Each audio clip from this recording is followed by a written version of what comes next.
If you've ever looked in the mirror after caregiving ended and thought, who is this person?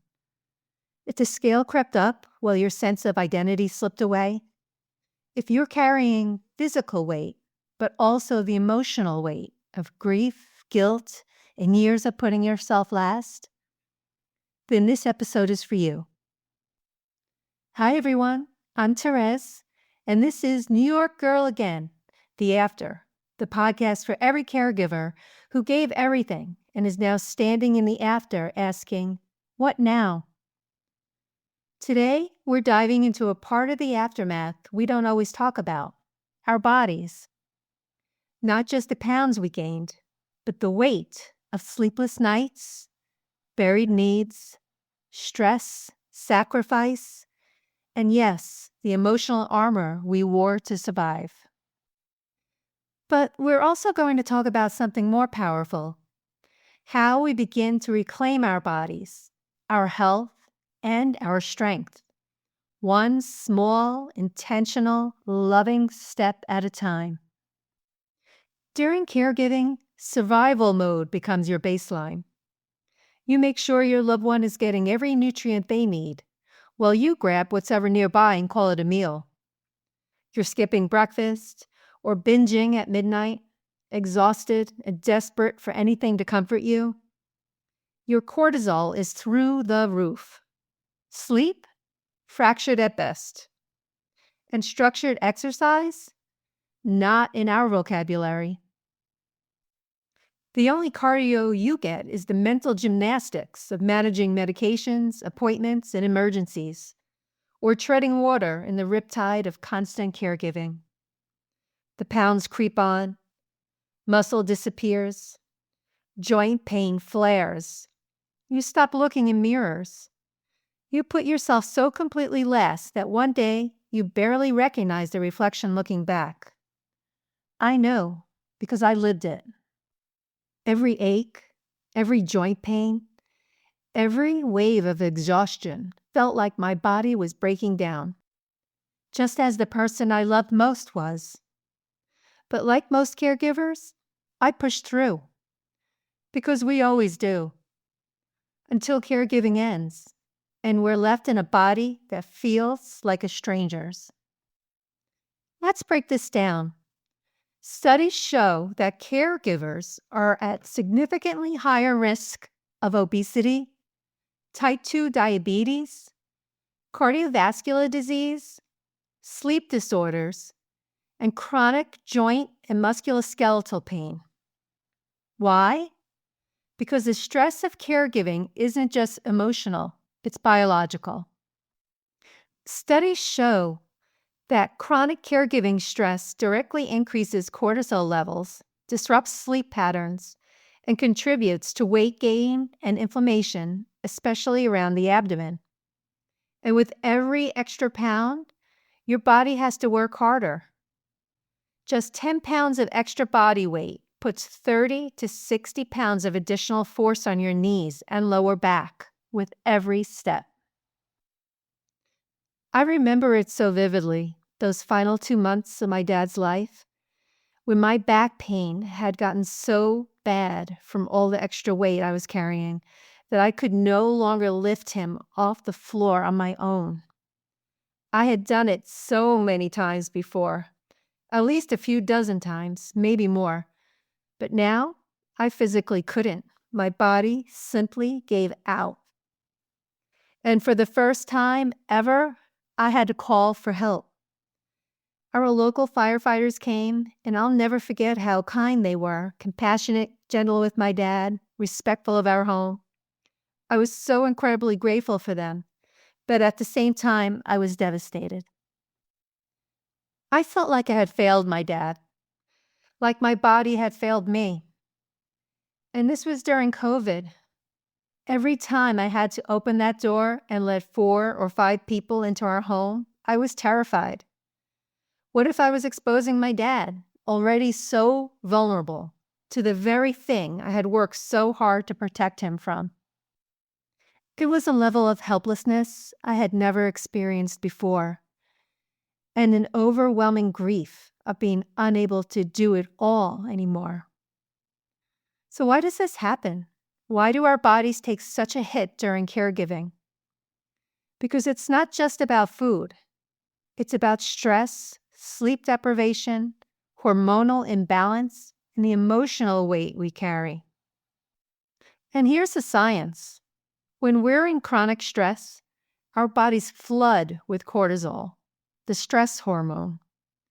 Cortisol is designed to help us in short bursts, fight or flight, but when it's constantly elevated, it starts to wreak havoc. It triggers fat storage, especially around the abdomen, slows down metabolism, and increases cravings for sugar, salt, and fat. Studies show that chronic caregiving stress is directly correlated with increased cortisol levels, disrupted sleep patterns, and higher BMI in caregivers. And let's not forget about sleep, or lack thereof.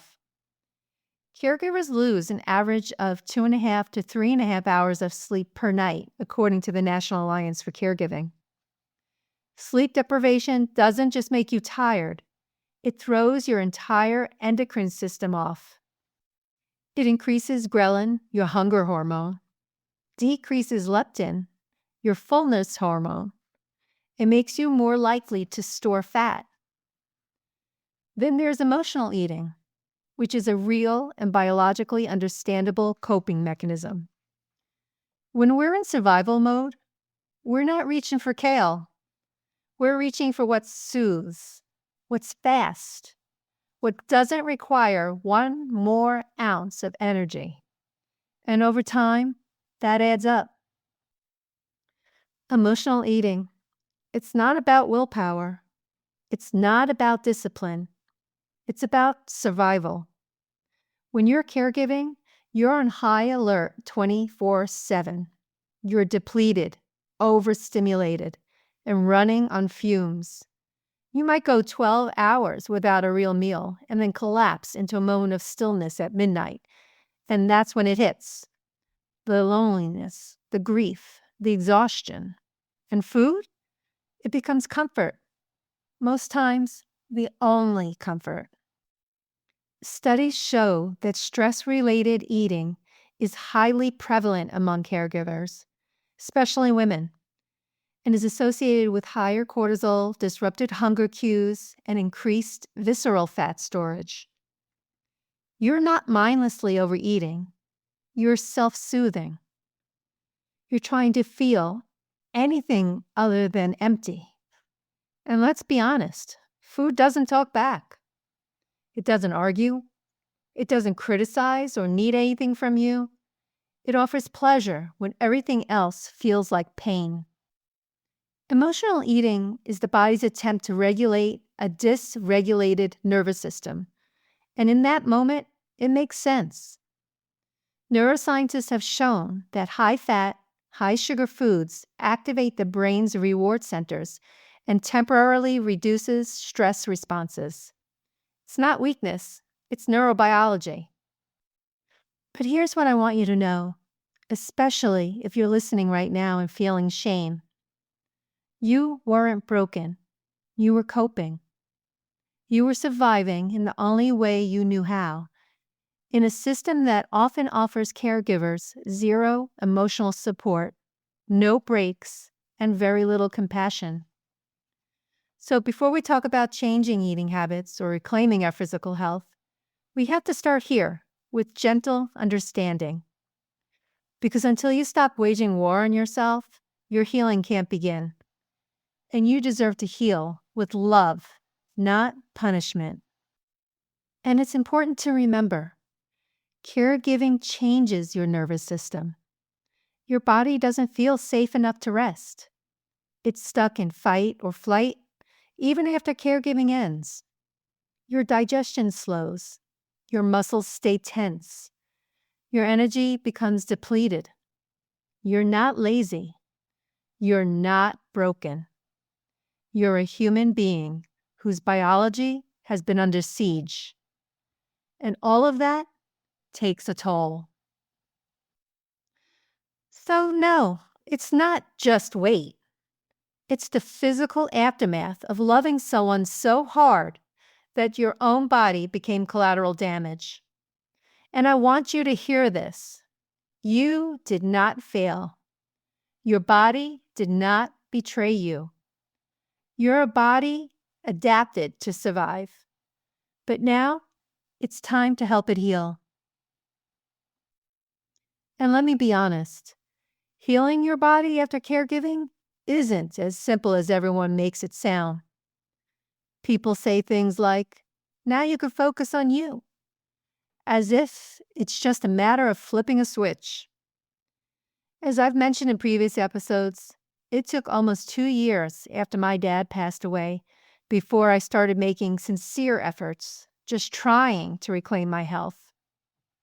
I knew that I deserved more, and that I didn't have to stay stuck in constant pain or in survival mode forever.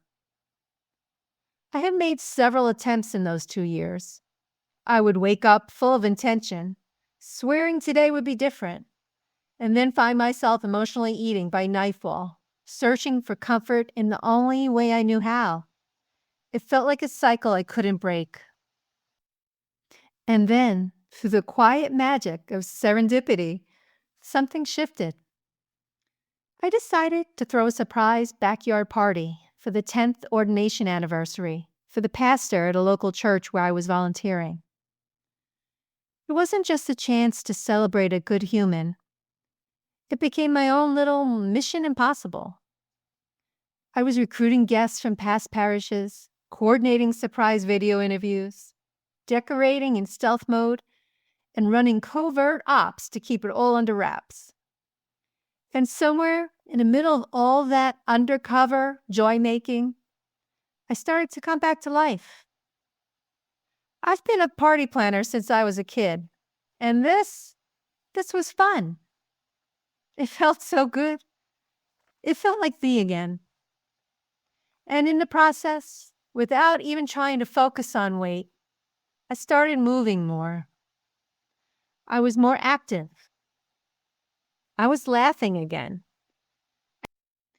And yes, maybe a little Catholic guilt over lying to a priest helped fuel the motivation. But in those 3 months leading up to the party, I lost 10 pounds. Those 10 pounds became the spark. The reminder that healing wasn't out of reach. It just needed a place to begin. Since then, I've taken small, intentional steps and kept building on them. Today, I'm over 50 pounds lighter, not just because I started eating better, but because I've slowly learned to stop using food as my only form of comfort. I've embraced strength training 5 days a week. I've started running again. And I even started taking dance lessons, something completely new for me. It pushes me out of my comfort zone in the best possible way, something we all need to do. It's become an unexpected joy and a powerful support system, helping me create new, happier pathways in my brain. More on that in future episodes. But most importantly, what I'm learning is to love and respect myself again. Not just the woman I see in the mirror, but the one who survived everything and still found a way to rise. Maybe you're listening to this while sitting in a body you don't love right now. Maybe it hurts. Maybe it's heavier than it used to be. Maybe you feel like you'll never feel strong again. But I want you to hear me. You are not too late. There is no deadline for reclaiming your health. You don't need to start with perfection. You just need to start. Your body carried you through caregiving. Now it deserves to be carried with care too. We are not meant to bounce back. We are meant to rise forward with new wisdom, softness, and strength. Your weight does not define you, but how you love yourself through this next chapter, that does. So if you're starting again, or thinking about it, know this: you are not alone. You are not broken. And you're not too late to become the strongest, healthiest, most radiant version of yourself. Not despite caregiving, but because of what you've lived through. Stick with me. We're just getting started. And the future, it's brighter and stronger than you think. See you next week.